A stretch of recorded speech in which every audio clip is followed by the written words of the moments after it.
Jalinbar Krui Liwa longsor dan melumpuhkan Jalinbar Lampung Bengkulu. Gubernur Arinal Junaidi menghadiri Musrenbang Bandar Lampung.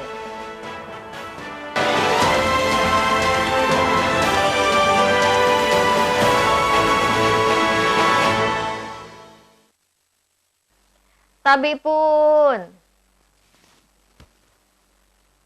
Selamat pagi pemirsa iNews di Bandar Lampung dan sekitarnya. Selama 30 menit ke depan kami akan menemani pagi Anda dengan berbagai liputan dari berbagai daerah di Lampung.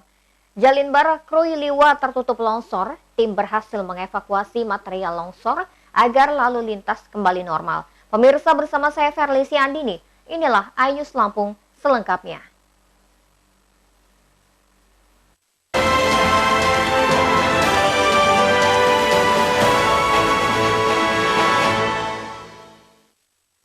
Jalan lintas barat Sumatera di Desa Kubu Perahu, Kecamatan Balik Bukit, Pesisir Barat tertutup longsor.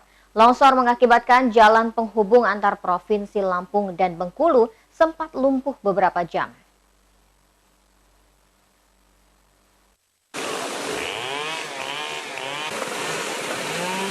Hujan deras yang melanda sebagian besar wilayah Lampung Barat mengakibatkan terjadinya longsor di kilometer 2 Desa Kubu Perahu, Kecamatan Balik Bukit. Material tanah dan pohon tumbang menutup badan jalan dan menyebabkan akses lalu lintas Liwa Krui lumpuh.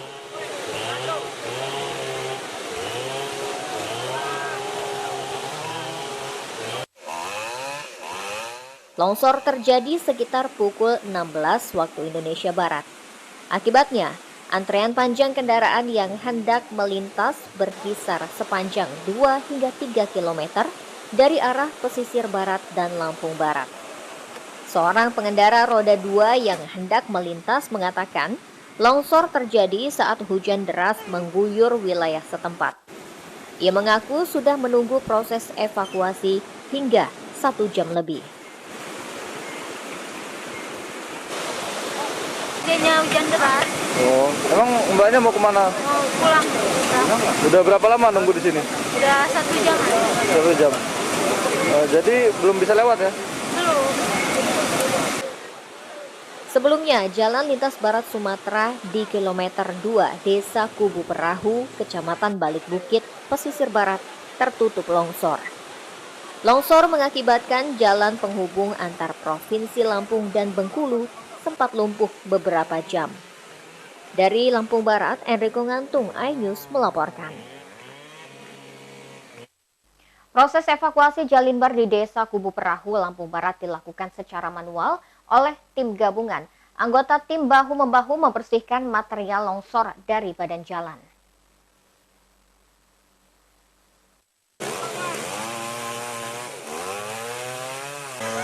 Proses evakuasi dilakukan secara manual oleh tim gabungan BPBD, Basarnas, TNI, Polri, dan masyarakat. Tim bahu-membahu membersihkan material longsor dari badan jalan. Proses evakuasi terpaksa dilakukan secara manual akibat butuh waktu lama jika hendak menunggu alat berat. Jadi bencana pergerakan tanah atau longsor yang diakibatkan curah hujan yang cukup tinggi di Kecamatan Balik Bukit dan sekitarnya yang mengakibatkan aliran permukaan cukup deras, baik yang dari atas bukit maupun yang di saluran drainase, sehingga menyebabkan turunnya tebing menutup badan jalan, membawa pohon-pohon dan semak belukar sehingga akses jalan terputus. Dan proses evakuasi bersama-sama seluruh elemen masyarakat yang terlibat di sini, alhamdulillah lebih kurang 2 jam lalu lintas sudah kembali normal dan material longsor sudah bisa disingkirkan sedikit demi sedikit manual karena kita kalau menunggu alat berat mungkin masih lama. BPBD menghimbau agar pengendara tetap waspada saat melintas jalur penghubung Lampung dan Bengkulu, terutama saat hujan deras. Akses jalan Liwa Krui merupakan titik rawan longsor dan pohon tumbang di jalan lintas barat. Dari Lampung Barat, Enrico Ngantung, iNews melaporkan. Beralih ke informasi lain pemirsa, menjelang bulan suci Ramadan, harga daging ayam dan cabai di sejumlah pasar tradisional di Bandar Lampung terus merangkak naik. Harga daging ayam rata-rata mengalami kenaikan Rp1.500 hingga Rp2.000 per kilogram. Sementara harga cabai merah naik hingga Rp10.000 per kilogram.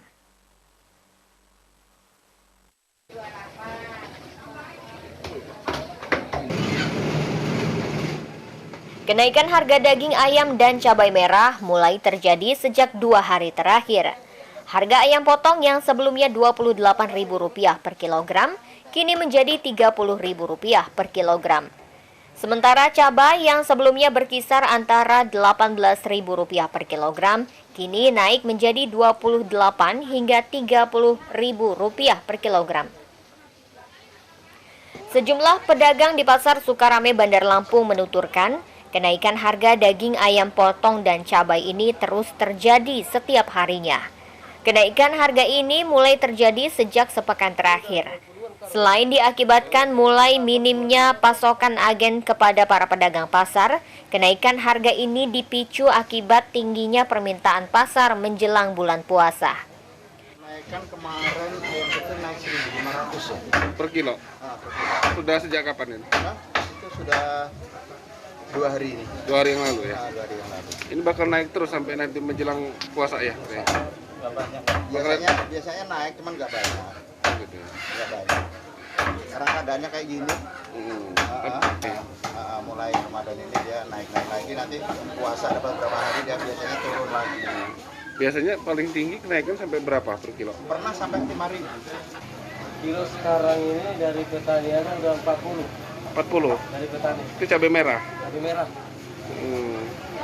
Harga jualnya berapa sekarang? Jual di sini pasaran itu ya positif, ada yang 48, ada yang 50 sekilo.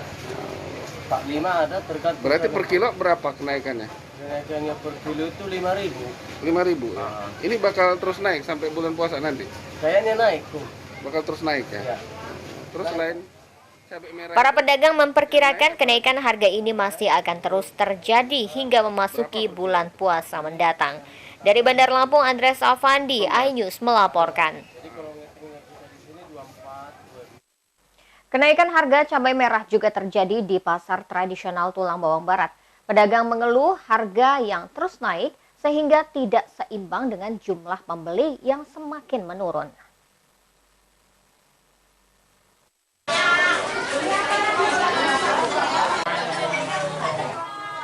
Sejumlah pedagang cabai di pasar tradisional Pulung Kencana Tulang Bawang Barat mengeluh. Distributor cabai merah mulai menaikkan harga. Pedagang akhirnya terpaksa menjual cabai merah dengan harga baru. Harga cabai merah naik sebesar Rp5.000 dari Rp45.000 menjadi Rp50.000 per kilogram. Sementara harga cabai rawit masih bertahan tinggi sekitar Rp75.000 per kilogram. Sejumlah pedagang cabai mengaku omset menurun, pembeli mulai berkurang sejak naiknya harga. Ngecernya Rp50.000. Ngecernya Rp50.000 itu berapa, Bu? 1 kilonya. Per 1 kilo Rp50.000 ya, Bu ya? Ya. Nah, kalau ini ada kenaikan nggak, Bu, dari harga? Ada, kemarinnya 40, sekarang modalnya 45. Itu untuk per kilonya ya, Bu? Berarti kenaikannya Rp5.000 ya? 5.000. Itu berapa hari yang lalu, Bu? 2 hari. 2 hari, dalam 2 hari kenaikan. Jadi kalau untuk daya beli terhadap cabainya sendiri kayak mana, Bu? Ya kurang lah. Kurang juga ya, Bu? Kurang juga. Semenjak ada kenaikan ini, ada nggak penurunan omset kita Ada, atas biasanya cabai? 10 kilo habis, ini nggak habis. Biasanya 10 kilo habis, ini nggak habis ya, Bu? Ya. Meski terjadi lonjakan harga cabai, namun harga komoditas lain seperti tomat malah mengalami penurunan. Tomat besar sebelumnya dijual pedagang sekitar Rp8.000 per kilogram, turun menjadi Rp5.000 per kilogram. Menurut pedagang, turunnya harga tomat akibat berkurangnya kualitas sejak musim hujan. Rp5.000 itu penurunnya baru sehari kemarin ya, Bu? Enggak dari kemarin. Dari 2 hari kemarin ya, Bu ya? Ya. Itu penurunannya harganya kenapa, Bu? Nah ini kebanyakan hujan ini loh, nggak ada orang belanja, paling udah agak kurang orang belanja ini. Ya ini loh Om, pokoknya sekarang dagang agak kurang sekarang ini. Pada corona ini. Nah itu apa-apa hider sekarang ini. Cuma nggak laku. Karena nggak laku ya Bu ya. Pedagang berharap pemerintah Kabupaten Tulang Bawang Barat segera menstabilkan harga agar perekonomian warga menggeliat kembali. Dari Tulang Bawang Barat, Haryadi Haka, iNews melaporkan.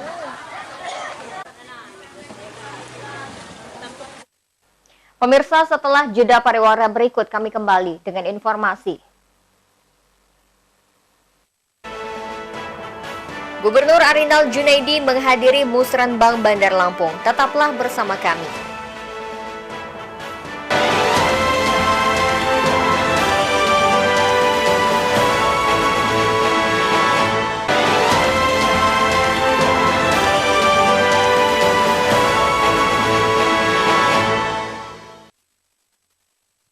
Anda masih menyaksikan iNews Lampung. Gubernur Arinal Junaidi meminta Wali Kota Eva Duyana mengedepankan pembangunan yang berdasarkan kebutuhan masyarakat di Bandar Lampung. Pembangunan dirancang bukan untuk kepentingan pribadi, sehingga pembangunan tersebut tepat sasaran.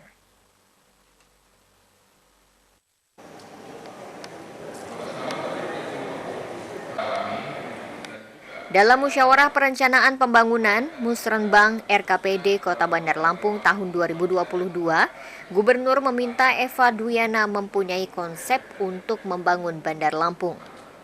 Wali Kota diminta mengedepankan pembangunan sesuai dengan kebutuhan masyarakat.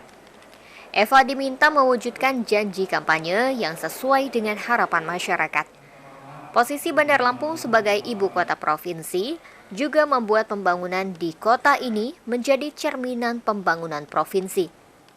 Dengan harapan semua kabupaten kota mempunyai satu konsep di dalam upaya-upaya perubahan di pembangunan masa depan. Tentunya saya berharap pembangunan itu tidak mengedepankan, Ibu Eva tidak mengedepankan keinginan dia, tetapi lebih memperhatikan kebutuhan yang sudah menjadi perhatian rakyat. Dan ini berlaku semua kabupaten kota. Eva akan berkomunikasi dengan Pemprov sehingga pembangunan sesuai dengan keinginan masyarakat bisa tercapai. Saat ini Pemkot fokus dengan penanganan banjir, yakni normalisasi sungai, perbaikan drainase dan peningkatan UMKM. Lampung, apapun masukan dari Provinsi Lampung, arahan itu yang terbaik untuk kita. Dan alhamdulillah Pak Gubernur sudah banyak bicara. Tadi kan wartawan cuma dengar kalau Kota Bandar Lampung nggak ada duit untuk membangun Kota Bandar Lampung, kita boleh komunikasi dengan Provinsi Lampung. Nah, ini yang sinerginya. Musrenbang merupakan akumulasi dari kegiatan perencanaan berdasarkan aspirasi masyarakat dari tingkat kelurahan dan tingkat kecamatan se-Bandar Lampung. Aspirasi tersebut akan menjadi bahan penyusunan rencana kerja pembangunan daerah tahun 2022. Dari Bandar Lampung, Ruslan AS, iNews melaporkan.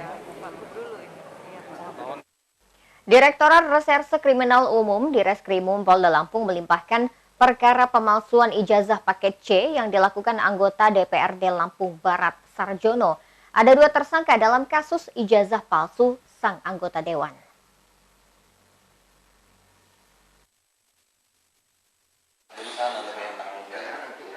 Sarjono, anggota DPRD aktif Lampung Barat yang tersandung kasus ijazah palsu, tiba di kantor Kejaksaan Negeri setempat dengan pengawalan ketat anggota kepolisian. Kepala Seksi Pidana Umum Kejari, Wisnu Hamboro, pelimpahan tersangka berikut barang bukti yang diterima. Setibanya di Kejaksaan, tersangka kader partai P3 ini langsung menjalani pemeriksaan di ruang Pidum selama lebih dari 2 jam. Terlihat raut wajah Sarjono lesu saat menjalani pemeriksaan. Ada 2 tersangka dalam kasus ini. Untuk anggota legislatif setempat ditangani Kejaksaan Negeri Liwah. Sementara tersangka lain yang mengeluarkan ijazah palsu ditangani Kejaksaan Negeri Lampung Tengah. Satu disidangkan di Lampung Tengah karena beliau yang di sana itu yang memalsukan suratnya, yang menerimanya ada di sini sebagai anggota dewan. Barang buktinya ada di sana, di proses masuk dalam berkas perkara di Tersangka yang satu. Atas nama inisial S, jadi beliau masih sebagai anggota dewan aktif di sini. Terkait persoalan ini, kelanjutannya kalau untuk dewannya nanti diserahkan ke partai masing-masing. Kalau ini jelas saya sebagai kasih hidup minta proses dikawal. Meski sudah ditetapkan sebagai tersangka sejak September 2020 lalu oleh Polda Lampung, Sarjono tidak ditahan hingga hasil keputusan sidang dengan pertimbangan pandemi COVID-19. Dari Lampung Barat, Enrico Ngantung, iNews melaporkan. Sementara itu, kuasa hukum Sarjono, Ridho Juansyah, menyatakan kliennya siap menjalani persidangan. Kuasa hukum telah menyiapkan sejumlah saksi untuk membantah sangkaan.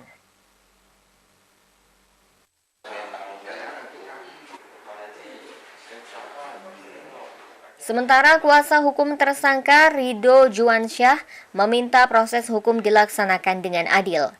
Ia menambahkan pihaknya sudah menyiapkan sejumlah saksi guna membantah sangkaan dalam perkara ini. Di klien kami diduga melanggar ketentuan 263 ayat 2 KUHP dan narkotika yang dianggap menggunakan ijazah palsu. Nah, kalau terhadap yang menggunakan yang membuat itu kan ada tersangka yang satu lagi yang ada dalam tengah. Kalau kami diduga untuk yang masalah mengenai ijazah palsu yang dipergunakan. Tentu kita akan menghormati proses hukum.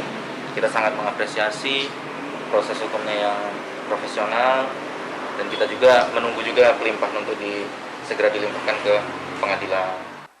Anggota fraksi Restorasi Pembangunan Bangsa DPRD Lampung Barat ini dijerat pasal 263 KUH Pidana tentang pemalsuan surat atau dokumen resmi dengan ancaman hukuman maksimal 6 tahun.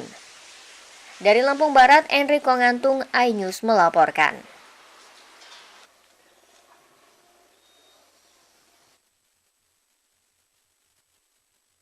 Pemirsa, setelah pesan-pesan berikut ini kami kembali dengan informasi. Seorang perajin bonsai di Metro yang mengoleksi ratusan tanaman sesaat lagi hanya di iNews Lampung.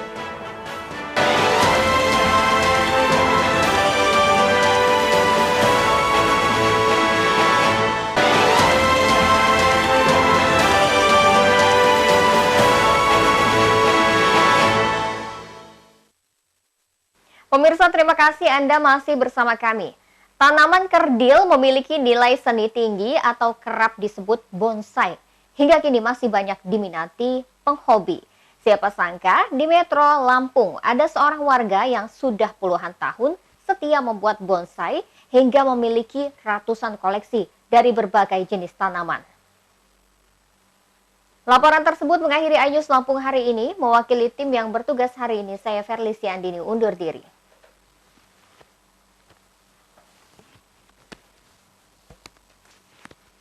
Jaga diri dan orang tersayang dari ancaman COVID-19 dengan menggunakan masker saat berada di tempat umum. Selamat melanjutkan aktivitas Anda. Terima kasih dan sampai jumpa.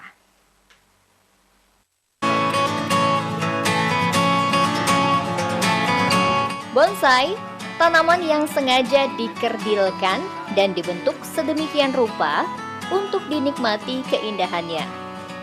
Para penghobi bonsai sejati bahkan rela merogoh kocek dalam-dalam sekedar untuk menambah koleksinya. Bonsai dengan tampilan menarik tak lepas dari tangan-tangan pembonsai yang lihai membentuk dan merawat tanaman bonsai hingga siap dinikmati keindahannya. Siapa sangka di Metro ada seorang warga yang sudah puluhan tahun menekuni profesi sebagai pembonsai. Berawal di 1976, Baharudin atau yang akrab disapa Cik Din mulai akrab dengan dunia bonsai. Pria kelahiran 22 Januari 1958 ini tertarik pada bonsai bermula ketika dirinya masih duduk di bangku SMP. Saat itu, warga Jalan Kerinci, Kelurahan Yosorejo, Metro Timur ini diberi tanaman bonsai oleh sang kakak dan diminta untuk membuat bonsai seperti yang ia terima. Lambat laun, Cik Din semakin tertarik dan semakin mendalami ilmu cara-cara membonsai secara profesional, hingga dirinya belajar kepada seseorang di kota Cirebon. Kini, teknik-teknik untuk mendapatkan hasil bonsai yang bagus sudah banyak ia kuasai, mulai dari penyiapan bahan, pembentukan, hingga perawatan. Diperlukan teknik dan cara yang benar sesuai aturan baku saat membonsai. Dan yang paling penting diperlukan kesabaran, karena pertumbuhan tanaman memerlukan waktu yang tak singkat. Yang penting dia berkambium, berdaun kecil, pengakarannya bagus, itu bisa semua, hampir merata bisa semua dibuat bonsai. Bonsai, kalau bonsai kan Jepang, ya. Kalau Cina itu kan penzai, kan sekarang ini kan ada penzai, ada bonsai, ada juga yang ngakunya bonsai Indonesia, ciri Indonesia. Saya juga nggak ngerti itu. Bingung. Ya kalau bonsai Cina ini kan dia nggak punya pakai aturan baku, nggak ada. Dia hanya menekan kepada segi ya estetikanya. Ya buat bonsai yang inilah yang mengikuti kriteria bonsai gitu. Sekarang ini kan banyak sekali bonsai-bonsai yang nggak tahu jentrungannya gitu. Bonsai menyebutnya bonsai tapi bukan bonsai. Seharusnya ikut acuan bagaimana cara buat bonsai. Ketua Perkumpulan Pecinta Bonsai Indonesia (PPBI) Kota Metro bertekad akan meningkatkan sosialisasi tentang bonsai dengan menggelar berbagai event pameran. 2008 terakhir saya pameran, sampai tahun 2009 baru kita pameran. Itu terlalu banyak sekali vakum karena kita nggak ada sosialisasi sama masyarakat, dan juga pembonsai Kota Metro ini memang luar biasa sih benarnya. Ya itu tadi kita adakan macam di Kota Metro ini, kita kerja sama dengan Dinas Butpapora, Kepridai setiap sebulan 2 kali. Jadi masyarakat itu nggak cepat hilang gitu dengan bonsai. Hingga kini Cik Din sudah memiliki ratusan koleksi bonsai dari berbagai jenis tanaman, baik yang asli Indonesia maupun dari luar negeri seperti Jepang. Sayangnya, pemasaran hasil karyanya masih dalam skala lokal Indonesia. Membonsai bisa menjadi salah satu hobi sampingan yang cukup menjanjikan karena tidak terlalu menyita waktu. Namun, masih banyak masyarakat yang belum mengetahui karena kurangnya sosialisasi. Dari Metro, Joko Jodipra, iNews melaporkan.